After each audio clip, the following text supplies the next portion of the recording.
ಭಾರತ ನಮ್ಮ ಪವಿತ್ರ ಮಾತೃಭೂಮಿ. ಸಾವಿರಾರು ವರ್ಷಗಳ ವಿದೇಶಿ ಆಕ್ರಮಣಗಳ ನಡುವೆ ಕೂಡ ತನ್ನ ಅಂತಃಸತ್ವವನ್ನು ಉಳಿಸಿಕೊಂಡು ಪ್ರಪಂಚಕ್ಕೆ ಮಾರ್ಗದರ್ಶನ ಮಾಡುತ್ತಿರುವಂಥ ಶ್ರೇಷ್ಠ ಸಮಾಜ ನಮ್ಮದು.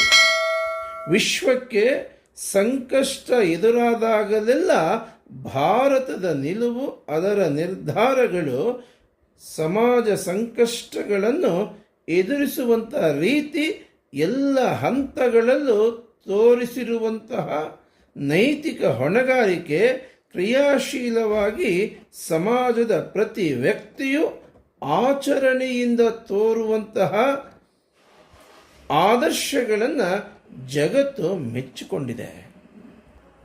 ಈ ಹಾದಿಯಲ್ಲಿ ಮುಂದುವರೆದು ವಿಶ್ವಕ್ಕೆ ದಾರಿ ತೋರಿಸುವಂಥ ವಿಶ್ವಗುರುವಿನ ತನ್ನ ಸ್ಥಾನವನ್ನು ಭಾರತ ಮತ್ತೆ ಪಡೆಯಬೇಕಾದರೆ ನಮ್ಮ ರಾಷ್ಟ್ರವನ್ನು ಪುನಃ ಧರ್ಮ ಸಂಸ್ಕೃತಿಗಳ ಆಧಾರದ ಮೇಲೆ ಕಟ್ಟಬೇಕಾದ ಅಗತ್ಯ ಇದೆ. ಕೇವಲ ತನ್ನ ಮತ್ತು ತನ್ನ ಪರಿವಾರದ ಬಗ್ಗೆ ಚಿಂತಿಸದೆ ಸಮಾಜಕ್ಕೋಸ್ಕರ ಬದುಕುವ ವ್ಯಕ್ತಿಗಳು ನಮಗೆ ಆದರ್ಶ. ಇದು ನಮ್ಮ ಸಮಾಜದ ಸ್ವಾಭಾವಿಕ ಗುಣ.